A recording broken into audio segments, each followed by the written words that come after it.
നമ്മുടെ ലൈഫ് എന്ന് വെച്ച് കഴിഞ്ഞാൽ പക്ക ഫ്ലോപ്പായിരുന്നു. കെട്ടിച്ചു വിടാനുള്ള ഒരു സാമ്പത്തികമോ പിന്നെ ഫിനാൻഷ്യലോ അല്ലെങ്കിൽ മൊത്തത്തിൽ നമുക്ക് ഇത് എങ്ങനെയെങ്കിലും നടത്തണമെന്നുള്ള ഓപ്ഷനും ഉണ്ടായിരുന്നില്ല. അവരുടെ ഹൈറ്റും നല്ല ഡിഫറൻസ് ഉണ്ട്. അപ്പോൾ ഇവള് ഇന്നേക്കാളും എത്രയോ ഹൈറ്റ് കുറവുള്ള ആളാണ്. അപ്പൊ അതൊക്കെ വിചാരിച്ചിട്ടാണ് ഈ റിലേഷനോട് എനിക്ക് വലിയൊരു താല്പര്യം ഞാൻ ഒഴിവാക്കിയിരുന്നു. ആദ്യം പ്രേമിക്കുന്ന ടൈമില് പറയല്ലോ പുളിങ്കൊമ്പാണോ എന്താണോ എന്ന്. കാരണം ഒരുമിച്ച് ജീവിക്കുന്നത് അവരാണ്, ഒരുമിച്ച് നടക്കുന്നത് അവരാണ്, ഇനി ഒരുമിച്ച് യാത്രകൾ അവരാണ്. ഭയങ്കര സ്ട്രോങ് ആയിരുന്നു. കാരണം ഒരു 2-3 മാസത്തെ അല്ല, 2-3 വർഷത്തെയാണ്. ഒരു വർഷം മുമ്പ് വരെ ഞാൻ ഫാഷൻ പ്ലസ് ബൈക്കുമ്പോൾ ചട്ടിയും പാത്രം വെച്ച് കൂലിപ്പണിക്ക് പോയാണ്. അതേ സ്ഥാനത്ത് ഞാനൊരു 15 ലക്ഷം ഉൾപ്പെടെ ബ്രസയും കൊണ്ട് പോയി ഞാൻ ടൗണിൽ നിർത്തിയതാ. ഞാൻ വന്നപ്പോഴേക്കും ബാക്കിൽ തെറി എഴുതി വെച്ചു പോയി. ചിലപ്പോൾ പറയുന്നില്ല. നെഗറ്റീവ് കമന്റ് ഒക്കെ നിങ്ങൾ ശ്രദ്ധിക്കാറുണ്ടോ? പണ്ടൊരു പഴഞ്ചൊല്ല, മാവുള്ള കല്ലെറി എന്ന് പറയുന്നേക്കാം. ഇവിടെ ചക്കര ഭയങ്കര പുലിക്കുട്ടിയും അവിടെ ഭയങ്കര എലിക്കുട്ടിയാന്നൊക്കെ കേൾക്കുന്നുണ്ട്. എന്താണ് വീട്ടില് നല്ല പുലിക്കുട്ടിയാവും, ഇവിടെ എലിക്കുട്ടി. ഭയങ്കര സൈലന്റ് ആന്ന് പറയുന്നുണ്ട് ചക്കര. അവരോട് പറയായി വരുന്നേ ഉള്ളൂ. ആയി വന്നു കഴിഞ്ഞാൽ ഇതാരെയും പറയുന്നത്? 2 സൈഡും പറയും. അതുണ്ട്. ഞാൻ ചക്കരയോട് ചോദിച്ചപ്പോ നിങ്ങളെ രണ്ടുപേരെ കുറിച്ച് ഒരുപാട് കാര്യങ്ങൾ പറഞ്ഞിരുന്നു.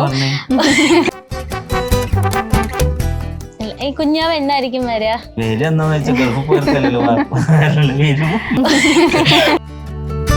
ഇനിയിപ്പോ പോളണ്ട് പോയപ്പോ ഇവൾക്ക് ഏറ്റവും കൂടുതൽ അത് മിസ്സിങ് ആവുക. അത് ഏറ്റവും കൂടുതൽ പണി എനിക്കായി. കാരണം അവരുടെയും കൂടി ഒരു മകളും ഒരു പെങ്ങളൊക്കെ ആയിട്ട് അവർ ഏറ്റെടുത്ത് കഴിഞ്ഞാൽ പിന്നെ വേറൊരു നാട്ടിലേക്കൊക്കെ ആകുമ്പോൾ ആളുകൾക്ക് അത് എന്താണെന്നുള്ളൊരു ത്വര ഉണ്ടായിരുന്നു.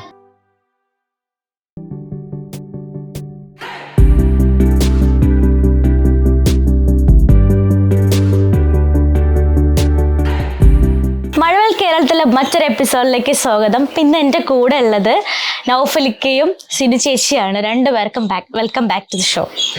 എന്തൊക്കെയുണ്ട് വിശേഷങ്ങള്? വിശേഷങ്ങൾ എന്താന്ന് വെച്ച് കഴിഞ്ഞാൽ ഒരു മഹായുദ്ധം കഴിഞ്ഞിരിക്കുകയാണ്. കല്യാണമൊക്കെ കഴിഞ്ഞ് അടിപൊളിയായിട്ട് എല്ലാം അടിപൊളിയായി നടന്ന സന്തോഷത്തിലാണ് ഇപ്പൊ നമ്മൾ ഇരിക്കുന്നത്. എങ്ങനെ ഉണ്ടായിരുന്നു ഓവറോൾ കല്യാണം? കല്യാണം നമ്മൾ വിചാരിച്ചതിനേക്കാളും അടിപൊളിയായി നടന്നു. അതായത് 100-ൽ 99% വിചാരിച്ചതിനേക്കാളും അടിപൊളിയായി നടന്നു. കാരണം ഒരുപാട് ആൾക്കാർക്ക് എല്ലാ വിശേഷങ്ങളും അറിയണം എന്നുണ്ടായിരുന്നു അല്ലേ? കല്യാണ കാര്യങ്ങളാണെങ്കിലും അങ്ങനെ തന്നെയായിരുന്നു. ഓരോ കാര്യങ്ങളും എടുത്തെടുത്ത് ചോദിക്കാം. അപ്പൊ ഇവിടെ ആണെങ്കിലും അതെ, നിജാസിക്കയുടെ വീട്ടിലാണെങ്കിലും അതെ. അപ്പോൾ അതുകൊണ്ട് ഹാപ്പി ആയിട്ടൊക്കെ എല്ലാവരും അറിയുന്നുണ്ട് എല്ലാ കാര്യങ്ങളും. അപ്പം നിജാസിക്ക എന്ന് പറഞ്ഞാൽ അവരുടെ ഫാമിലി ഒരു നല്ലൊരു കുടുംബത്തേക്കാണ് ചക്കര പോയത്. അപ്പൊ അതിനെ കുറിച്ച് എന്താ പറയാനുള്ളത്? അത് ഏറ്റവും വലിയൊരു സന്തോഷമാണ്. കാരണം ഇത്ര ലോങ് ഒരിക്കലും നമ്മൾ അക്സെപ്റ്റ് ചെയ്തായിരുന്നില്ല. കാരണം അവരോടൊന്ന് കല്യാണം പറഞ്ഞപ്പോ, അതായത് ഇങ്ങനെ ഒരു റിലേഷൻ പറഞ്ഞപ്പോ ഞാൻ ഒരിക്കലും അക്സെപ്റ്റ് ചെയ്തായിരുന്നില്ല. കാരണം എന്താണെന്ന് വെച്ചാൽ മൂത്ത സിസ്റ്റർ ഓൾറെഡി തമിഴ്നാടാണ്. അപ്പൊ പിന്നെ രണ്ടാമത്തെ ആണെങ്കിലും നമ്മളെ കണ്ണുവട്ടത്ത് എവിടെയെങ്കിലൊക്കെ ആക്കണം എന്നുള്ള, കെട്ടിച്ചു വിടണം എന്നുള്ള ഒരു പ്ലാനായിരുന്നു. പക്ഷെ ഇവർ അതിൻ്റെ ഇടയിൽ പ്രേമിച്ച കാര്യം അറിയില്ലായിരുന്നു. പ്രേമിച്ചതൊക്കെ സത്യം പറഞ്ഞാൽ വീട്ടുകാർക്ക് അറിയാം, ഞാൻ ലാസ്റ്റോട്ട് അറിഞ്ഞത്.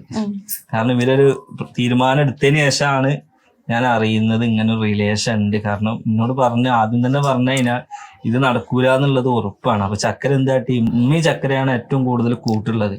അപ്പൊ ചക്കര മെല്ലെ ഉമ്മാനോട് പോയിട്ട് സോപ്പ് ഇട്ട് ഉമ്മാക്കാണെന്നുണ്ടെങ്കിൽ ആദ്യമൊക്കെ ഉമ്മ എതിർത്ത്, പിന്നെ ഇവള് നിരന്തരം പ്രഷർ ചെയ്തുകൊണ്ടേയിരുന്നു. ഇങ്ങനെ നിജാസ് അങ്ങനെ ഉണ്ട്, അങ്ങനെ നല്ലൊക്കെയാണ്, അങ്ങനെയാണ് ഇങ്ങനെയാണ്. പക്ഷെ ഉമ്മാക്കാണ് ഏറ്റവും കൂടുതൽ ദൂരത്തിന്റെ പ്രശ്നം. കാരണം ഏജ്ഡ് ആയിട്ടുള്ള ആളുകളാ, പെട്ടെന്ന് നമ്മളൊന്ന് ഓടി എത്താനോ അതിൻ്റെ ഒക്കെ ബുദ്ധിമുട്ടുള്ളതല്ലേ. അങ്ങനെ ഇവരൊരു അവസാനം മൂത്ത മകളും അതായത് മൂത്ത സിസ്റ്ററും ഇവരൊക്കെ പാടെ പ്ലാൻ ചെയ്ത് പിന്നെയാണിത് ഇങ്ങനെ ഒരു ബന്ധം ഉണ്ടെന്ന് ഞാൻ അറിയുന്നത്. അങ്ങനെ അറിഞ്ഞ് കുറച്ച് സീനൊക്കെ ആയി. ഞാൻ ഫോണൊക്കെ എറിഞ്ഞു പൊട്ടിച്ച് അത് എന്നോട് പറഞ്ഞിട്ടുണ്ടായിരുന്നു. ബ്രദർ ഇങ്ങനെ ഫോണൊക്കെ ഇങ്ങനെ ഫോണൊക്കെ മേടിച്ചെന്ന് വീഡിയോ കോൾ വിളിച്ച സമയത്ത് കണ്ടോണ്ട് വന്ന് ഫോണൊക്കെ അങ്ങനെ തന്നില്ല എന്നൊക്കെ പറഞ്ഞു. പക്ഷെ ഇപ്പൊ ഹാപ്പി അല്ലേ? ഇപ്പൊ ഹാപ്പിയാണ്. കാരണം എന്താന്ന് വെച്ചാൽ പിന്നെ അതിന് ശേഷം ഇങ്ങനെ ആ എൻഗേജ്മെന്റ് വരെ ഞാൻ എന്തായാലും അങ്ങോട്ടൊന്നും ശ്രദ്ധിച്ചായിരുന്നില്ല. എൻഗേജ്മെന്റ് വന്നിട്ടാണ് ഞാൻ ആദ്യമായിട്ട് നിജാസിനെ കാണുന്നത്. അവന്റെ ബിഹേവിയർ, അതായത് പെരുമാറ്റവും കാര്യങ്ങളും കണ്ടപ്പോൾ എനിക്കൊരു ഇത് തോന്നി. ഇനിയിപ്പോൾ എത്ര ദൂരമാണെങ്കിലും ആളുകൾ നല്ലതാണെങ്കിൽ കുഴപ്പമില്ല. ഇപ്പം നമ്മൾ എടുത്ത് കെട്ടിച്ചു വിട്ടിട്ട് ആ ബന്ധം മോശമാണെങ്കിൽ പിന്നെ അതിലും വലിയ പ്രശ്നങ്ങളാവും.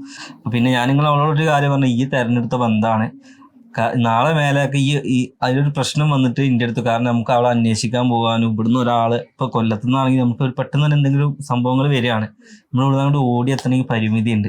കാരണം നമ്മളിപ്പോ മിനിഞ്ഞാന്നല്ലേ വന്ന് കൊല്ലത്തുനിന്ന് പോയി വന്ന ആളുകളാണ്, ആകെ ടയേർഡായി മൊത്തത്തില്. അപ്പോൾ എന്തെങ്കിലുമൊക്കെ ആവശ്യങ്ങൾ ഉണ്ടാവുമ്പോൾ എല്ലാം അവളോട് ആദ്യം പറഞ്ഞ് മനസ്സിലാക്കുന്നു. പക്ഷെ അവൾക്ക് നമ്മൾ നിജാസ് എന്നുള്ള ഒരു മൈൻഡ് മാത്രമേ ഉണ്ടായിരുന്നുള്ളൂ. ഭയങ്കര സ്ട്രോങ് ലവ് ആയിരുന്നു. കാരണം ഒരു 2-3 മാസത്തെ അല്ല, 2-3 വർഷത്തെയാണ്. പക്ഷെ അത് ഇത്ര ദിവസം പിടിച്ചു വെച്ചു എന്നല്ല, നമ്മളത് ശ്രദ്ധിച്ചതുമില്ല. അപ്പൊ അത്രയും സ്ട്രോങ് ആവുമ്പോ പിന്നെ നമ്മളൊന്നും നോക്കിയില്ല. പിന്നെ അവളോട് പറഞ്ഞ് എന്റെ ലൈഫാണ്, എന്റെ ചോയ്സ് ആണ്, നമുക്ക് ഏറ്റവും ബെറ്റർ ഏതാണെങ്കിലും അത് തെരഞ്ഞെടുക്കുക. പിന്നെ പക്ഷെ ഇപ്പൊ ഒരു അടിപൊളി ലൈഫ് കിട്ടിയിട്ടുണ്ട്. അതാണ് മറ്റൊരു കാര്യം പറയാനാണെങ്കിൽ അത് എടുത്തു പറയണം. ഇപ്പം ചക്കര എന്ന് പറയുന്നത് നൗഫലിക്കളുടെ പെങ്ങള് മാത്രല്ല, ഒരുപാട് ആൾക്കാരുടെ പെങ്ങളും കൂടിയാണ്. അവരെ സ്വീകരിച്ചിട്ടുണ്ട് അങ്ങനെ. അപ്പൊ അങ്ങനെ നോക്കുന്ന സമയത്ത് അതിനെ കുറിച്ച് എന്താ പറയാനുള്ളത്? അല്ല, അത് ഒരുപാട് സന്തോഷം. കാരണം നമ്മുടെ ഒരു ഫാമിലീനെ ഇത്ര ആളുകൾ ഇഷ്ടപ്പെടുന്നു, ഇത്ര ആളുകൾ നെഞ്ചിലേറ്റു എന്ന് പറയുമ്പോൾ അതിൽ ഏറ്റവും വലിയ സന്തോഷം നമുക്ക് തന്നെയാണ്. കാരണം നമ്മളെ സ്റ്റേജ് എവിടെയായിരുന്നു എന്നുള്ളത് ഒരു 3 വർഷം മുമ്പ് വരെ നമുക്ക് നന്നായിട്ട് അറിയണം. അപ്പോൾ അതിന്നൊക്കെ കേരളത്തിൽ ഒരുവിധ ആളുകൾ, അതായത് എല്ലാവരും നമ്മൾ പറയുന്നത്, അത്യാവശ്യം നമ്മൾ പോകുമ്പോൾ 1-2 ആളുകൾ നമ്മൾ തിരിച്ചറിയും, നമ്മളോട് സംസാരിക്കും. ചിലപ്പോൾ ഒന്ന് സെൽഫി എടുക്കുമ്പോൾ നമ്മൾ തന്നെ അങ്ങോട്ട് നോക്കല്ല, നമ്മൾ അതിനുള്ള എന്താണ് നമുക്കുള്ളതെന്ന് നോക്കിപ്പോ. അങ്ങനെ ഒരുപാട് സന്തോഷമായ നിമിഷത്തിലൂടെ കടന്നു പോകുന്നു. സിനി ചേച്ചിക്ക് എന്താ പറയാനുള്ളത്? ഒന്നും മിണ്ടാണ്ട് ഒരു സൈഡിൽ ഇരിക്കുക. എന്താണ് പറയാനുള്ളത് ഇപ്പൊ പറയാം നമുക്ക്. കാരണം ഞാൻ ചക്കരയോട് ചോദിച്ചപ്പോ നിങ്ങളെ രണ്ടുപേരെ കുറിച്ച് ഒരുപാട് കാര്യങ്ങൾ പറഞ്ഞിരുന്നു. ഇല്ല, ഇന്റർവ്യൂ കണ്ടില്ല? കണ്ടു. അതിനകത്ത് പറഞ്ഞിട്ടുണ്ട് ഫാദറിനെ പോലെ എല്ലാം വന്നിട്ടുണ്ട് അതില്. നൗഫലിക്ക ഫാദറിനെ പോലെ ആയി നോക്കി നിന്ന് കല്യാണങ്ങളെല്ലാം നന്നായിട്ട് നടത്തിയിട്ടുണ്ടെന്ന് പറഞ്ഞു. അപ്പം ഒരു നാത്തൂനാണല്ലോ, അപ്പൊ ഇവിടുന്ന് പോയി കഴിഞ്ഞു. അപ്പം മിസ് ചെയ്യുന്നുണ്ടോ? ഭയങ്കര മിസ്സിംഗ് ആണ്. നിങ്ങൾ തമ്മിൽ നല്ല ഫ്രണ്ട്ലി ആയിരുന്നു? എങ്ങനെയാണ്? നല്ല ഫ്രണ്ട്ലി ആയിട്ട് ഞങ്ങൾ പോയത്. ഞാൻ പറഞ്ഞില്ലേ, ഫുഡ് കഴിക്കാനും ഇങ്ങനത്തെ കാര്യങ്ങൾക്കൊക്കെ ഞങ്ങളാണ് ഒരുമിച്ച് ഉണ്ടാവല്. അപ്പൊ ഓളില്ലാത്ത ആ ഒരു ഇതിങ്ങനെ റിക്കവർ ആയി വരണേ ഉള്ളൂ. അപ്പൊ ഈ റിലേഷൻ അറിഞ്ഞപ്പം എൻഗേജ്മെന്റ്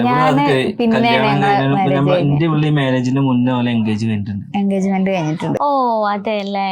എന്റെ ഇവളുടെ മാരേജ് കഴിഞ്ഞിട്ട് ഇപ്പൊ 1 വർഷം 4 മാസം ആവുന്നേ ഉള്ളൂ. അവര് 2 വർഷം മുമ്പ് കഴിഞ്ഞിരിക്കണേ. 3 വർഷം മുമ്പുള്ള ലൈഫ് വേറെയാന്ന് പറഞ്ഞല്ലോ. ഒരു യൂട്യൂബ് ചാനൽ തുടങ്ങുമ്പോൾ ഇത്രയൊക്കെ ആകും, അല്ലെങ്കിൽ ആൾക്കാരൊക്കെ തിരിച്ചറിയുന്നോ, ഇത്രയും വേറൊരു ഫാമിലിയൊക്കെ ഉണ്ടാവും എന്ന് വിചാരിച്ചിട്ടുണ്ടോ? കാരണം യൂട്യൂബ് എന്ന് പറഞ്ഞ ഒരു വലിയ കാര്യമാണ്. അതിനകത്തുള്ള ഫാമിലി എന്ന് പറയുന്നത് നിങ്ങളുടെ ഓരോ വിശേഷങ്ങൾ അറിഞ്ഞുകൊണ്ടിരിക്കണം. അപ്പൊ അങ്ങനെ നോക്കുമ്പോൾ ഇങ്ങനെ ഒരു വലിയൊരു ഫാമിലി കിട്ടും എന്നൊക്കെ പ്രതീക്ഷിച്ചിട്ടുണ്ടായിരുന്നു? ഇല്ല, ഒരിക്കലും ഇല്ല. സംബന്ധിച്ച യൂട്യൂബ് എന്ന് വെച്ച് കഴിഞ്ഞാൽ പണ്ട് ടിക്ടോക്കിലായിരുന്നു. അതായത് ടിക്ടോക്ക് തുടങ്ങാൻ തന്നെ കാരണം എനിക്ക് ഭയങ്കരമായിട്ട് ആർമിയിൽ പോകാൻ നല്ല ആഗ്രഹമായിരുന്നു. അത് ഫിസിക്കലൊക്കെ എനിക്ക് ഓക്കെ ആയപ്പോൾ മെഡിക്കലിൽ ഞാൻ ഔട്ടാവ് ചെയ്ത്. കാരണം എന്താ വെച്ചാൽ എനിക്ക് മഞ്ഞപ്പിത്തം പിടിച്ചായിരുന്നു ആ ടൈമിൽ.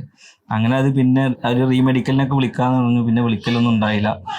അങ്ങനെ ആ ഒരു സ്വപ്നം പോയി. പിന്നെ അങ്ങനെ പണിയിലിറങ്ങി. അപ്പോൾ ഈ ടിക്ടോക്കിൽ ഓരോരുത്തർ ഇങ്ങനെ വീഡിയോ ഇടുമ്പോൾ നമ്മൾ ഉച്ച സമയങ്ങളിൽ ഭക്ഷണമൊക്കെ കഴിച്ചിട്ട് ഇങ്ങനെ സ്ക്രോൾ ചെയ്യുമ്പോൾ ഇങ്ങനെ കാണും. അപ്പോൾ ഒന്നുമില്ല, ഞാൻ ജസ്റ്റ് ഇങ്ങനെ കല്ലിങ്ങനെ കറക്കുന്ന വീഡിയോ ഇട്ട് അതാണെങ്കിൽ എയറിൽ പോയി. പിറ്റേ ദിവസം കല്ലിറക്കി. അങ്ങനെ കല്ലിറക്കി ലേക്ക് കൂടുതൽ തുടങ്ങി. അപ്പോൾ പിന്നെ ആ ഒരു മൈൻഡൊക്കെ പോയി ഫുള്ള് ടിക്ടോക്കായി. പിന്നെ മെല്ലെ അങ്ങനെ ആൽബം സോങ്സ് ഒക്കെ ചെയ്ത് പിന്നെ ഫുൾ പെണ്ണുങ്ങൾ പിന്നാലായി. അതായത് ഈ ഡ്യുവറ്റ് അടിക്കുമല്ലോ, അന്ന് ലൈക്ക് ആർക്കാണോ പിന്നിൽ അവരുടെ പിന്നിൽ എല്ലാവരും ഉണ്ടാവും. അങ്ങനെ ഡ്യുവറ്റ് ഇങ്ങനെ വന്നായിരുന്നു, അത്യാവശ്യം ഡ്യുവറ്റ് വന്നായിരുന്നു. പിന്നെ ആ ഒരു പ്ലാറ്റ്ഫോം പെട്ടെന്ന് ഒരു ദിവസം പോവുകയാണെന്ന് പറഞ്ഞു. ഇങ്ങനെ പ്രശ്നങ്ങളൊക്കെ വന്നിട്ട് ഏകദേശം 15 മില്യണോളം ഇതുണ്ടാവും എനിക്ക് ടിക്ടോക്കിൽ. ആ ഒരു കൂലിപ്പണി എന്നുള്ള ലേബല് ടിക്ടോക്കിൽ കൊടുന്ന ഞാനായിരുന്നു. അതായത് എല്ലാവർക്കും ആ ഒരു ലെവല് ഭയങ്കര ഇഷ്ടമായിരുന്നു. കാരണം സാധാരണക്കാര് അങ്ങനെ നമ്മൾ പക്ക സാധാരണക്കാരനായിട്ട് തന്നെ അതിലും ഇപ്പോഴും അങ്ങനെ തന്നെ ഉണ്ടോ നടക്കുന്നത്. അങ്ങനെ അത് പോയ സമയത്താണ് ഞാൻ ഇങ്ങനെ എല്ലാവരും ഇങ്ങനെ വന്ന് പറയുന്നുണ്ട്, ഞങ്ങളെ യൂട്യൂബിൽ കണ്ടാൽ മതി എന്ന് പറഞ്ഞു. ഞാനും അതേമാതിരി യൂട്യൂബിൽ കണ്ടാൽ മതി പറഞ്ഞു. അപ്പോഴൊന്നും യൂട്യൂബിൽ നിന്ന് നമുക്കൊരു റവന്യൂ കിട്ടുമെന്നോ എന്താണ് ഒന്നും നമുക്കറിയില്ല. അതായത് ഇതേമാതിരി അതിലും ആളുകളെ സപ്പോർട്ട് ചെയ്യുന്ന അറിയുള്ളൂ, റവന്യൂയുടെ കാര്യം എനിക്കറിയില്ല. അങ്ങനെ ഇത് വന്നു മോണിറ്റേഷൻ്റെ കാര്യങ്ങളൊക്കെ സെറ്റ് ചെയ്ത് ആദ്യ മാസത്തെ കിട്ടി 7,000 രൂപ കിട്ടി. 7,000 രൂപ കിട്ടി. അപ്പോൾ പിന്നെ അങ്ങനെ ഭയങ്കര സന്തോഷമായി. പിന്നെ കണ്ടിന്യൂറ്റ് ചെയ്ത് റവന്യൂ കൂടുതൽ തുടങ്ങി. പിന്നെ അങ്ങനെ മെല്ലെ ഓരോ ആഗ്രഹങ്ങൾ സാധിക്കൽ തുടങ്ങി. അതായത് ആ പൈസ നമ്മൾ പണിയെടുക്കുന്നത് നമ്മുടെ ചെലവിനും പോകും, ബാക്കിയുള്ള നമുക്കൊരു സേവിങ്ങുമായി. അങ്ങനെ സ്റ്റെപ്പ് ബൈ ആയി വന്ന് കാറ് വാങ്ങി, സ്ഥലം വാങ്ങി, കല്യാണം കഴിച്ചു, വീട് വെച്ചു, പെങ്ങളെ കെട്ടിച്ചു. ഇനി വീടിൻ്റെ ഫുൾ പണി തീർക്കുക. അതൊക്കെ ഒരു സത്യം പറഞ്ഞ യൂട്യൂബ് ലൈഫ് മാറ്റി എന്ന് പറയാം. പക്ഷെ ഒരുപാട് ആൾക്കാരുടെ ലൈഫ് യൂട്യൂബ് കൊണ്ട് മാറിയിട്ടുണ്ട്. അപ്പൊ അതിലൊരു ഫാമിലിയാണ് നിങ്ങളെന്ന് പറയുന്നത് അല്ലേ? തീർച്ചയായിട്ടും നമ്മളൊക്കെ സ്വപ്നം കണ്ടു എന്ന് പറയാം, സ്വപ്നം കാണാൻ പഠിപ്പിച്ചു എന്ന് പറയാം. കാരണം അത്ര ആളുകളെ സപ്പോർട്ട് ഉണ്ട്. പിന്നെ നമ്മുടെ വ്ളോഗ് എങ്ങനെയാന്ന് വെച്ച് കഴിഞ്ഞാല് റിയൽ ആയിട്ട് നമ്മൾ എന്താണോ ചെയ്യുന്നത്, നമ്മൾ അഭിനയിച്ചിട്ട് നമ്മളൊന്നും നിൽക്കലില്ല. നമ്മൾ ചിലപ്പോൾ ഏതാ ഡ്രസ്സിങ്, എവിടെ ലൊക്കേഷൻ ഒന്നും നോക്കലില്ല. ഇപ്പൊ നമ്മളെന്താ വിഷയം, നമ്മളിപ്പോ ഹോസ്പിറ്റലിലാണെങ്കിലോ നമ്മൾ എന്തായാലും ഇപ്പൊ കല്യാണം തന്നെ ഞാൻ കണ്ടന്റുകൾ ഇഷ്ടം പോലെ ഇട്ടെടുക്കാം. കാരണം ഒരിക്കലും ഒരു യൂട്യൂബ് ചാനലിൽ കല്യാണത്തെ ചൊല്ലി ഇത്രയും കണ്ടന്റ് ഉണ്ടാവില്ല. കാരണം എന്താ വെച്ചാൽ നമ്മുടെ പ്രേക്ഷകർ നമ്മുടെ ഓരോ നിമിഷവും കാണാൻ ആഗ്രഹിക്കും. എനിക്ക് ഫോൺ കോൾ ഇങ്ങനെ വന്നുകൊണ്ടിരിക്കുക, അടുത്തത് വിട്. ഞാൻ ഇപ്പോൾ 2 മിനിറ്റ് ആണെങ്കിലും 3 മിനിറ്റ് ആണെങ്കിലും ഞാൻ അങ്ങനെ വിട്ടുകൊടുക്കന്നെ. കാരണം എനിക്ക് കല്യാണം നോക്കില്ല. കാരണം പ്രേക്ഷകർ ചക്കരന് അവരുടെയും കൂടി ഒരു മകളും ഒരു പെങ്ങളൊക്കെ ആയിട്ട് അവർ ഏറ്റെടുത്ത് കഴിഞ്ഞായിരുന്നു. കാരണം 2 വർഷമായിട്ട് നമ്മുടെ എല്ലാത്തിലും അവളുള്ളതാണ്. പിന്നെ അവളങ്ങോട്ട് പോകുമ്പോൾ പിന്നെ വേറൊരു നാട്ടിലേക്കൊക്കെ ആകുമ്പോൾ ആളുകൾക്ക് അത് എന്താണെന്നുള്ളൊരു ത്വര ഉണ്ടായിരുന്നു. അതിപ്പോഴും ഉണ്ട് കേട്ടോ. കാരണം എന്ന് വെച്ചാൽ ഒരു വീഡിയോയുടെ അടിയിൽ നമ്മൾ കമന്റ്, പല രീതിയിലുള്ള കമന്റുകൾ ഉണ്ട്. പക്ഷെ അവരതൊന്നും ബോധേഡാവുന്നില്ല. അവർക്ക് ഒരു കൂട്ടം ആൾക്കാരുണ്ട്. അപ്പൊ അവരെ ഒന്ന് എന്താ പറയാ, അവരുടെ എല്ലാ കാര്യങ്ങളും എത്തിക്കുക. ഇപ്പൊ നൗഫലിക്ക എന്ന് പറഞ്ഞ പോലെ ഇനിയിപ്പോ ചക്കരയുടെ വിശേഷങ്ങൾ അറിയാൻ വിളിക്കണം എന്നില്ല, യൂട്യൂബ് എടുത്ത് നോക്കിയാൽ മതി, എല്ലാം ഹാപ്പിയാണ്. പിന്നെ വേറൊരു കാര്യം ചോദിക്കാനുള്ളത്, ഒരു കമന്റ് കണ്ടതാണ്. അതായത് ഇവിടെ ചക്കര ഭയങ്കര പുലിക്കുട്ടിയും അവിടെ ഭയങ്കര എലിക്കുട്ടിയാന്നൊക്കെ കേൾക്കുന്നുണ്ട്. എന്താ നൗഫലിക്ക അങ്ങനെ? ഇവിടെ വീട്ടില് നല്ല പുലിക്കുട്ടിയാവും, ഇവിടെ വന്ന് എലിക്കുട്ടി. കാരണം അത് വേറൊരു വീട്ടിലോട്ട് വരുമ്പോ അവര് നമ്മളെങ്ങനെയാവും കാണുക എന്നുള്ള 2 മൈൻഡിലാവും നമ്മൾ നോക്കുക. ഇപ്പൊ ഞാൻ സത്യം പറഞ്ഞാൽ ഞാൻ ഇവിടെ വീട്ടിൽ പോകുമ്പോ ഇവിടെ ഞാൻ ടോസറൊക്കെ ഇട്ട് നടക്കും, ഇവിടെ വീട്ടിൽ പോകുമ്പോ ഇങ്ങനെ ഇരിക്കല്. അതായത് നമ്മളാ മാനേഴ്സ് കീപ്പ് ചെയ്യാൻ നോക്കുകയാണ്. ഇവിടെ ആരും നോക്കണ്ടല്ലോ, അവിടെ ആർക്കും നോക്കണ്ടല്ലോ. അപ്പൊ അങ്ങനെ ഉള്ള 2 ബഹുമാനം ഉണ്ടാക്കാൻ നോക്കുകയാണ്. അതാണ്. അല്ല, ഭയങ്കര സൈലന്റ് ആന്ന് പറയുന്നുണ്ട് ചക്കര. അങ്ങനെ തന്നെയാണോ? പുതിയ ആളുകൾ ഇത്ര കാലം ഇവിടെ ഉമ്മ നമ്മളോടൊക്കെ എന്തും പറയാം, അവരോട് പറയാൻ ആയി വരുന്നേ ഉള്ളൂ. ആയി വന്നു കഴിഞ്ഞാൽ ഒരു കൂടും. അല്ല, പക്ഷെ ഭയങ്കര എന്താ പറയാ, നല്ല കമ്മിറ്റ്മെന്റ് ഉണ്ട് എല്ലാരുമായിട്ട് അല്ലേ? അതായത് നിജാസിക്കയുടെ ഫാദറൊക്കെ പറയുന്നുണ്ട് ഇങ്ങനെ ഒരു മരുമകളെയാണ് ഞങ്ങള് നോക്കിയിരുന്നെന്ന് പറയുന്നുണ്ട്. അതൊരു വലിയ കാര്യമാണ് അങ്ങനെയൊക്കെ പറയിപ്പിക്കാന്ന് പറയുന്നത്. അപ്പൊ അവർക്കും ദൂരം ഒരു പ്രശ്നമായിരുന്നു. പക്ഷെ ഇപ്പൊ അതൊന്നും പ്രശ്നമില്ല. സേഫ് ആണ്. നമുക്ക് ദൂരം മാത്രമല്ല, അവരുടെ ഹൈറ്റും നല്ല ഡിഫറൻസ് ഉണ്ട്. അതായത് ഞാൻ തന്നെ അവന്റെ അടുത്ത് നിൽക്കുമ്പോൾ ഞാൻ അവനെ കെട്ടിപ്പിടിച്ച് അവന്റെ ചെസ്റ്റ് വരെ ഞാൻ അത്യാവശ്യം ഹൈറ്റുള്ള ആളാണ്. പക്ഷെ ഞാൻ അപ്പോൾ ഇവള് ഇന്നേക്കാളും എത്രയോ ഹൈറ്റ് കുറവുള്ള ആളാണ്. അപ്പൊ അതൊക്കെ വിചാരിച്ചിട്ടാണ് ഈ റിലേഷനോട് എനിക്ക് വലിയൊരു താല്പര്യം ഞാൻ ഒഴിവാക്കിയിരുന്നു ആദ്യം. പക്ഷെ അവർക്ക് ഹൈറ്റ് അവർക്ക് പ്രശ്നമല്ല, പക്ഷെ നമുക്കതൊരു കാരണം ആ ഹൈറ്റ് അതിന് ചൊല്ലി കളിയാക്കല് വരും, അതൊക്കെ വരും എന്ന് വിചാരിച്ചിട്ട് നമ്മൾ ആദ്യം മുൻകൂട്ടി കണ്ടു. ചിലപ്പോൾ അവർക്ക് അത് അറിയാനുള്ള പക്വത ഉണ്ടാവില്ല വെച്ചിട്ടാണ് നമ്മൾ അറിയുന്നവരത് പറഞ്ഞു കൊടുക്കാമെന്നതാണ്. ചോല അതില് ഭയങ്കര ഇതായിരുന്നു. പക്ഷെ ഇപ്പം അങ്ങനെ ഒന്നും നോക്കേണ്ട ആവശ്യമില്ല അല്ലേ? ഇപ്പൊ എല്ലാവരും മനസ്സിന്റെ ഉയർച്ച. അതെ, ഇതാരെയും പറയുന്നത് 2 സൈഡും പറയുകയാണ്. അതുണ്ട്, ഞാൻ മനസ്സിന് ഉയർച്ച. അത് എനിക്ക് ഞാൻ പിന്നെ മനസ്സിലാക്കിയ കാര്യമാണ്. അതായത് നമ്മളൊരു പെങ്ങള കാര്യങ്ങൾ വരുമ്പോ നമ്മൾ ചില ഉത്തരവാദിത്തങ്ങൾ എടുക്കണ്ടല്ലോ. അവൾക്ക് നാളെ കളിയാക്കൽ വരുമ്പോ അതൊരു ബുദ്ധിമുട്ട് നമ്മൾ പറഞ്ഞ് തിരുത്താൻ നോക്കും. പക്ഷെ പിന്നെയാണ് അവൻ എത്രത്തോളം നല്ലതാണെന്നുള്ളതാണ് പിന്നെ എനിക്ക്. കാരണം അവന്റെ കാര്യം എനിക്ക് അറിയില്ല, ഞാനോട് കോണ്ടാക്ട് ചെയ്തിട്ടില്ല, അവനോട് സംസാരിച്ചിട്ടില്ല, അവനെ പേഴ്സണലി എനിക്ക് അറിയില്ല. അവൻ എന്നോട് സംസാരിച്ച് അവന്റെ ക്യാരക്ടർ എങ്ങനെയാണെന്ന് അറിയുമ്പോഴാണ് എനിക്ക് അവനെ കുറിച്ച് അറിയുള്ളൂ. അവൻ എങ്ങനത്തെ കാരണം എനിക്ക് സത്യം പറഞ്ഞു കഴിഞ്ഞാല് ഇവള് വിളിക്കണേക്കാളും കൂടുതൽ കോൾ അവൻ എനിക്ക് വിളിക്കലുണ്ട്. അവൻ എന്താ ചെയ്യുന്നത്, അവൻ എന്താ കാട്ടുന്നത്. അത് സന്തോഷമാണ്. കാരണം ചോദിക്കാൻ ഒരു ഉത്തരവാദിത്തമുള്ള, നമുക്ക് ചോദിച്ചറിയാനൊക്കെ ഒരു ഇതുണ്ടാവുന്നുണ്ട്. നമ്മളെ കൂടെ ഒരാളും കൂടി ഉണ്ട് എന്നുള്ള ഒരിതുണ്ട്. ഇപ്പം സിനു ചേച്ചിയും ചക്കരയും തമ്മിൽ നല്ല കമ്മിറ്റ്മെന്റ് ആന്ന് പറയുന്നുണ്ട്, ഒരു ബോണ്ട് ഉണ്ടെന്ന് പറഞ്ഞു. അപ്പൊ അതിനെ കുറിച്ച് എന്താ പറയാനുള്ളത്? ശരിക്കും ഇങ്ങനെ ഒരു ബോണ്ട് ഉണ്ടാവും എന്നൊക്കെ പ്രതീക്ഷിച്ചിരുന്നു? ബോണ്ട് സത്യം പറഞ്ഞാൽ എനിക്കാണ് ഏറ്റവും കൂടുതൽ പണിയായത്. കാരണം എനിക്ക് ഇനിയിപ്പോ നേരത്തെ വരേണ്ടി വരും. മറ്റേതിപ്പോ ഞാൻ ഇല്ലെങ്കിൽ കുഴപ്പമില്ല, ഓൾക്ക് കമ്പനി കൊടുത്തിരുന്നോളൂ. ഞാൻ വൈകുന്നേരത്ത് ഞാൻ എന്താ വെച്ചാൽ എനിക്ക് സ്റ്റുഡിയോയിലൊക്കെ വർക്ക് ഉണ്ടാവും, നേരം വൈകിട്ടാ വരിക. അപ്പോ ചോറ് ഇന്നലെ ഉളപ്പാണ്, ഫുഡ് കഴിക്കലും ഉളപ്പാണ്, വർത്താനം പറയലും ഉളപ്പാണ്. ഇനിയിപ്പോ ഓളണ്ട് പോയപ്പോ ഇവൾക്ക് ഏറ്റവും കൂടുതൽ അത് മിസ്സിങ് ആവുക. അത് ഏറ്റവും കൂടുതൽ പണി എനിക്കായി. ശരിക്കും മിസ് ചെയ്യുന്നുണ്ടല്ലേ? കാരണം ഇങ്ങനെ ഭയങ്കര ബഹളായിട്ട് നടന്ന ഒരാള് പെട്ടെന്ന് പോകുമ്പം ഒരു ഉറങ്ങിപ്പോയി. അല്ല, ഇപ്പം ചക്കര കൂടാതെ ഒരു പെങ്ങളും കൂടെ ഉണ്ട്, അവിടെ ഉണ്ട്, ഉള്ളിലുണ്ട്, സേലത്താണ് എന്ന് പറഞ്ഞില്ലേ? അപ്പം ആ ഒരു മാരേജ് വന്നത് എങ്ങനെയായിരുന്നു? ആ ഒരു മാരേജ് വന്നത് സത്യം പറഞ്ഞാൽ ഞങ്ങളോട് പറഞ്ഞു, നമ്മള് ഈ ടിക്ടോക്ക് വരുന്നതിന് മുന്നേ, അല്ല നമ്മള് ഈ ഒരു 2-3 വർഷം മുന്നേ വരെ നമ്മുടെ ലൈഫ് എന്ന് വെച്ച് കഴിഞ്ഞാല് പക്ക ഫ്ലോപ്പായിരുന്നു. അതായത് സാധാരണക്കാരനാണ്, വാടക വീട് അങ്ങനെ. അപ്പൊ പിന്നെ എന്താണ് ആ ഒരു ഇതിലാണ്, കാരണം നമുക്ക് കെട്ടിച്ചു വിടാനുള്ള ഒരു സാമ്പത്തികമോ, പിന്നെ ഇപ്പൊ സാധാരണ പണ്ടൊക്കെ ഒരു പെൺകുട്ടികൾക്ക് ഒരു 19 വയസ്സ് കഴിഞ്ഞു കഴിഞ്ഞാല് പിന്നെ 21 വയസ്സൊക്കെ ചെക്കൻ കിട്ടൂല, നിന്നു പോവും, അങ്ങനെയുള്ള പേടികൾ മാതാപിതാക്കൾക്ക് ഉണ്ടാവും. പിന്നെ ഓൾറെഡി ഉപ്പാന്റെ റിലേഷന്, അതായത് ഉപ്പാന്റെ പെങ്ങന്മാരെ കെട്ടിച്ചത് സേലത്തിലോട്ടാണ്. ഒരു 3 സിസ്റ്റർമാർ അവിടെ ഉണ്ട്. അപ്പോ ആ ഒരു വഴിയാണ്, ഉപ്പാടെ ആ ഒരു ബന്ധത്തുനിന്ന് വഴിയാണ് ചെക്കൻ ഇങ്ങോട്ട് എത്തിയത്. അപ്പൊ പിന്നെ അന്ന് നമുക്ക് വേറെ ഓപ്ഷനൊന്നുമില്ല, കാരണം നമുക്ക് ഫിനാൻഷ്യലോ അല്ലെങ്കിൽ മൊത്തത്തിൽ നമുക്ക് ഇത് എങ്ങനെയെങ്കിലും നടത്തണമെന്നുള്ള ഒരു ഓപ്ഷനും ഉണ്ടായിരുന്നില്ല. അങ്ങനെയാണ് ഓൾ അങ്ങോട്ട് പോയിട്ടുള്ളത്. ഹാപ്പി ആയിട്ട് ആ ഫാമിലി ഹാപ്പി ആയിട്ടിരിക്കുകയാണ്. ഇനിയിപ്പം എനിക്ക് ചോദിക്കാനുള്ള കുറെ കാര്യങ്ങളെന്ന് വെച്ച് കഴിഞ്ഞാല്, നമ്മൾ ചക്കരയുടെ ഫാമിലി എന്താന്ന് അറിഞ്ഞു, നിജാസിക്കയുടെ, ഇനി നൗഫലിക്കയുടെ ഫാമിലി എന്താന്ന് അറിയണം. എന്റെ ഫാമിലി എന്ന് ഉദ്ദേശിച്ചത് നിങ്ങളുടെ രണ്ടുപേരുടെയും കാര്യങ്ങൾ എങ്ങനെയാണ് ഇനി അങ്ങോട്ടുള്ള കാര്യങ്ങളൊക്കെ? ഇനി അങ്ങോട്ടുള്ള കാര്യങ്ങൾ എന്താന്ന് വെച്ച് കഴിഞ്ഞാല്, ഇപ്പോ മറ്റൊരു വിശേഷം ഞാൻ പറയാം. സിരി ചേച്ചി പ്രഗ്നന്റ് ആണ്. അപ്പം അതിന് വേണ്ടിട്ട് അതായത് ഇപ്പൊ ഇനി ഇവിടുന്ന് അങ്ങോട്ട് സത്യം പറഞ്ഞാൽ ഇതുവരെ ഞങ്ങളുടെ ലൈഫിനെ കുറിച്ച് ഞങ്ങൾ ഇതുവരെ പ്ലാൻ ചെയ്തിട്ടില്ല. കാരണം എന്റെ മൈൻഡിൽ വരെ 2 വർഷം മുമ്പ് വരെ ഓളെ കല്യാണമായിരുന്നു, അത് സിസ്റ്ററിന്റെ കല്യാണമായിരുന്നു. കാരണം എല്ലാം പാടെ ഞാൻ ഒറ്റയ്ക്കാണ് മാനേജ് ചെയ്യുന്നത്. അതായത് വീടിന്റെ വർക്ക് ഉണ്ട്, ഇവളെ ഡെലിവറി, പിന്നെ ഉപ്പാടെ അസുഖം, പിന്നെ ഓളെ കല്യാണം. അപ്പൊ എനിക്ക് കുറച്ച് പരിമിതികൾ ഉണ്ടല്ലോ. അപ്പൊ ഞാൻ എന്താ വെച്ച് കഴിഞ്ഞാൽ ആദ്യം മുതലേ ഓരോ സ്റ്റെപ്പായിട്ട് ചെയ്യല്. ആദ്യം ഞാൻ വിചാരിച്ചിരുന്നു ചക്കര കല്യാണം, അതിന്റെ ഇടയിൽ വീടിന്റെ പണി പകുതി തുടങ്ങി വെച്ച്, അതായത് അത് വീടിന്റെ പണി മുഴുവനാക്കാൻ പറ്റൂല എന്ന് വെച്ചപ്പോഴാണ് അത് അവിടെ സ്റ്റോപ്പ് ചെയ്ത് കല്യാണം മുഴുവനാക്കി. അല്ല അതും ഇതും എല്ലാം പാടെ വെച്ച് കഴിയുമ്പോൾ നമ്മൾ അവസാനം നമ്മള് കാലിയാവും. ഓക്കെ, അപ്പൊ ഇനി എന്തായാലും അടുത്തത് ഡെലിവറിയാണ്. ചക്കര കല്യാണം കഴിഞ്ഞു, ഇനി ഡെലിവറിക്കുള്ളതാണ് മൈൻഡ് പോണത്. കാരണം ഓരോ ഭാഗം ക്ലിയർ ആക്കി കഴിഞ്ഞാല് ടെൻഷൻ ഇല്ല. ഈ കുഞ്ഞാവ് എന്നായിരിക്കും വരിക എന്താന്ന് വെച്ചാൽ ഗൾഫ് പോയർക്കല്ലോ അടുത്ത മാസം 25-ാം തീയതി അത് പറഞ്ഞിട്ടുണ്ട് ഡോക്ടർ. ചിലപ്പോ അതിന് മുന്നേ ആവാല്ലേ. ഓക്കെ, അപ്പം അതിനൊരു വെയിറ്റിംഗ് ചെയ്ത് ഇരിക്കുകയാണ് രണ്ടുപേരും. അപ്പൊ ഇനിയിപ്പോ ഒരു കുഞ്ഞു യൂട്യൂബറും കൂടെ വരും അല്ലേ? കുഞ്ഞു യൂട്യൂബർ വരും. അപ്പൊ ഇവിടെ ഉമ്മയൊക്കെ ആ കുട്ടിയെ നന്നായിട്ട് പഠിപ്പിക്കണം. അപ്പൊ യൂട്യൂബിലോട്ട് വരണ്ടേ? യൂട്യൂബ് അതാ കുട്ടിയുടെ ഇഷ്ടം. ഞാൻ പറയട്ടെ, ഞാൻ ഒരിക്കലും യൂട്യൂബർ ആവുന്നുള്ളത് നമ്മൾ വിചാരിച്ചല്ല. കാരണം അതിനുള്ള വിദ്യാഭ്യാസം കാര്യങ്ങളും നമുക്കില്ല. യൂട്യൂബ് നമ്മൾ ഫാമിലി വ്ളോഗ് അങ്ങോട്ട് ചെയ്യാം.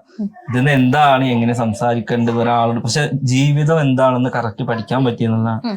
കാരണം ഒരാളോട് എങ്ങനെ പറയണം, അയാൾ എന്തൊക്കെ ഇപ്പൊ ഒരാൾ നെഗറ്റീവ് കമന്റ് ഇടുന്ന പോലും എനിക്ക് ആദ്യം അറിയാൻ പറ്റും. എന്നിട്ട് ഞാൻ പറഞ്ഞു ഇങ്ങനെ ചെയ്യല്ലോ, അത് ഇങ്ങനെ പറ്റിപ്പോയതാണ് എനിക്ക് ആദ്യം പറയാൻ. കാരണം എന്താ വെച്ചാൽ ഇതിങ്ങനെ നമ്മൾ 2 വർഷമായിട്ട് നമ്മളിത് അറിയല്ലേ, എന്തൊക്കെയാണ് ഇതിൽ വരുന്നത്, ആളുകൾ എങ്ങനെയാണ്, ഒരാളോട് എങ്ങനെ പെരുമാറണം, കമന്റിനോട് എങ്ങനെ റിയാക്ഷൻ ചെയ്യണം, അതൊക്കെ സത്യത്തിൽ എല്ലാം പഠിച്ചു.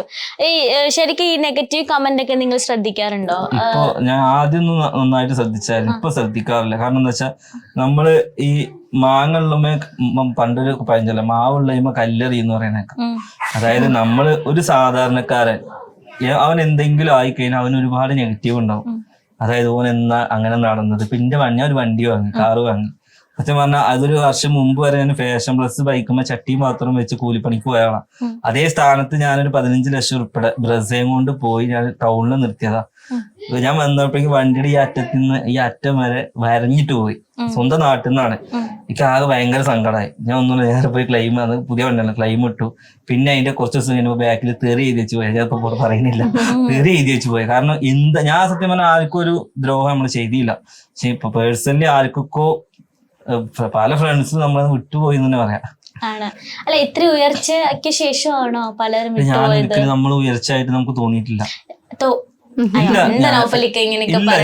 ഒരു ഫാമിലി ഒക്കെ ക്രിയേറ്റ് ചെയ്ത് വരുമ്പോ നിങ്ങൾ വലിയ ഉയർച്ചയിലേക്ക് എത്തിയിരിക്കുകയാണ്. നമുക്ക് സത്യം പറഞ്ഞാൽ ഫീൽ ചെയ്തിട്ടില്ല. നമ്മളെന്താ വെച്ചാൽ ഇപ്പോഴും നമ്മൾ അങ്ങനെ തന്നെ, ഇപ്പോഴും നമ്മുടെ വീട്ടിൽ എപ്പോഴും ഒന്നും മുരിങ്ങ കൂട്ടാനാ അല്ല, നമ്മൾ അങ്ങനെ തന്നെ. നമ്മളെ ഡ്രസ്സിങ് കണ്ടെങ്കിൽ നമുക്ക് സാധാരണക്കാരാണ്, പക്ഷെ നിങ്ങൾ ഏറ്റെടുക്കുന്ന കുറെ ആൾക്കാരുണ്ട്. അതാ ഞാൻ ഉദ്ദേശിച്ചത്. സാധാരണക്കാരാണ്, പക്ഷെ നിങ്ങൾ ഏറ്റെടുക്കുന്ന നമ്മുടെ ലൈഫ് ഇപ്പോഴും മാറിയിട്ടില്ല. സത്യം പറഞ്ഞപ്പോ അവിടെ വീട് വെക്കുന്നുണ്ട്, വലിയ വീടാണ്. പക്ഷെ ആ വീട്ടിൽ പോലും എനിക്ക് അതിനേക്കാളും ഇഷ്ടമുള്ള വീടുതാ. ആണ്. പക്ഷെ ഈ ഒരു എനിക്ക് ഇവിടുത്തെ സത്യം പറഞ്ഞ നന്നായിട്ട് ഇഷ്ടപ്പെട്ടു. ആളുകൾ കൊടുക്കൂല, അല്ലാന്നുണ്ടെങ്കിൽ നമ്മൾ ഇവിടെ തന്നെ വീട് വെക്കോളായിരുന്നു അല്ലേ. അപ്പൊ കല്യാണം, വീട് പണി എല്ലാം കൂടി അയ്യോ എങ്ങനെ. ഇനി ഒരു പ്ലാനും കൂടി ഉണ്ട്, അത് നടക്കുകയാണെന്നുണ്ടെങ്കിൽ അല്ലേ, അതായത് ന്യൂ ബേബീനെയും കൊണ്ട് ന്യൂ ഹോമിലോട്ട് കയറാന്നുള്ള ഒരു പ്ലാൻ ഉണ്ട്. ഇപ്പൊ ഏകദേശം നമ്മള് സ്ട്രെച്ചറിന്റെ വർക്ക് കഴിഞ്ഞിട്ടുണ്ട്. ഇവള് ഡെലിവറിക്ക് പോയി, പിന്നെ 3 മാസം, എത്ര മാസം? 3 മാസം. എന്നോടാണോ ചോദിക്കുന്നത്? കല്യാണം കഴിഞ്ഞില്ല? ഇല്ല, ആരോ പറഞ്ഞു ഇതൊക്കെ? ഇല്ല, എന്നോടാണോ നൗഫലിക്ക് ഇതൊക്കെ ചോദിക്കുന്നത്? ചോദിക്കണല്ലോ, അത് ചോദിക്കണോ? ഓക്കെ, ഇപ്പൊ നിങ്ങളിത് കാണണം കേട്ടോ. ശരിക്കും ഒരു സാധാരണ മനുഷ്യനാണിത്. അതെ, ഞാൻ സാധാരണ മനുഷ്യൻ തന്നെ ആണ് ആണ്. കുറ്റങ്ങളൊക്കെ അതെല്ലാവർക്കും ഉണ്ട്, എല്ലാ മനുഷ്യർക്കും ഉണ്ടാവുന്നതാണ്. പക്ഷെ നിങ്ങളെ സംബന്ധിച്ചിടത്ത് ഒരു ഫാമിലിയിൽ ഇത്രയും പേര്, എനിക്ക് ഒരു കാര്യം ചോദിക്കണം, എങ്ങനെയാണ് ഈ ഫാമിലി ഇത്രയും യൂട്യൂബേഴ്സ് വരാൻ കാരണം? കാരണം 2 ഫാമിലി യൂട്യൂബേഴ്സ് ആണ്. കാരണം എന്താന്ന് വെച്ച് കഴിഞ്ഞാല് ഞാൻ ഈ യൂട്യൂബ് കൊണ്ടാണ് രക്ഷപ്പെട്ടത്. അതായത് അപ്പൊ ഇന്നെന്റെ കൂടപ്പിറപ്പുകളും രക്ഷപ്പെടുകയാണെങ്കിൽ രക്ഷപ്പെടട്ടെ. അതായത് അവർക്കൊക്കെ ഒരു ചാനൽ ഉണ്ടാക്കി കൊടുത്തു. മൂത്ത സിസ്റ്ററിന് ഒരു ചാനൽ ഉണ്ടാക്കി കൊടുത്തു. ഓള് 1 ലക്ഷം ഇപ്പോ സബ്സ്ക്രൈബർ കൊടുക്കുന്നുണ്ട്. രണ്ടാമത്തെ സിസ്റ്ററിനോട് ഞാൻ ഇൻജാസിനോട് പറഞ്ഞു ചാനൽ തുടങ്ങി, കല്യാണം ആകുമ്പോൾ എന്തായാലും കുഴപ്പമൊന്നുമില്ല, റീച്ച് ആയിട്ട് നിങ്ങൾക്ക് ഒരു ഇൻകം കിട്ടും. ഓന് ചാനൽ തുടങ്ങി 1 ലക്ഷം പോയി. എന്റെ കൂടെ നടക്കുന്ന 2 ഫ്രണ്ട്, അതായത് അൻവർ ഷാനും അവനും 1 ലക്ഷം പോയി. എന്റെ പുതിയ ഫ്രണ്ട്, അതായത് പുതിയ ചാനൽ തുടങ്ങി, കല്യാണത്തിന് തുടങ്ങിയ ഒരുത്തുണ്ട്, 40,000 അബൂത്തായർ, ഓനും ഒരു വരുമാനമായി. കാരണം എന്റെ കൂടെ ആരും നടക്കണോ ഓരൊക്കെ രക്ഷപ്പെടണം എന്നുള്ള ഒരു മൈൻഡാണ് എനിക്ക്. അല്ലാതെ എനിക്ക് എന്റെ കൂടെ നടന്നിട്ട് ഓൻ കേറി എന്നുള്ളൊരു മെന്റാലിറ്റി എനിക്കില്ല. കാരണം എനിക്കുള്ളത് എന്തായാലും എനിക്കുണ്ടാവും. അതിനിപ്പോ കുറച്ച് കുറവാണെങ്കിലും അതിൽ ഞാൻ തൃപ്തനാ. കൊറേ ആൽബം ഒക്കെ ചെയ്തെന്ന് പറഞ്ഞിട്ടില്ലേ, ഇപ്പോഴും ചെയ്യാറുണ്ടോ? ഇല്ല, ഇപ്പൊ ചെയ്യലില്ല. എന്ത് പറ്റി? അതെന്താന്ന് അവളോട് ചോദിച്ചു. എന്താ ആൽബം ചെയ്യാത്തത്? എന്തോ കാര്യമുണ്ട്. അതെന്താന്ന് വെച്ചാൽ ഞാൻ അവളോട് പറയലുണ്ട്, ഇതൊക്കെ ആക്ടിങ് മാത്രാണ്, ആൽബം അല്ലേ, ക്യാമറ ട്രിക്കാണ്. അപ്പൊ അതുകൊണ്ടാണ് നമ്മള് 2 ഒരുമിച്ചേ ചെയ്യലുള്ളൂ. അതെ. ഓ, ഇപ്പൊ നായിക പുറത്തുനിന്നില്ല അകത്തുനിന്ന് തന്നെ അല്ലേ? അത് ശരിക്കും നല്ല.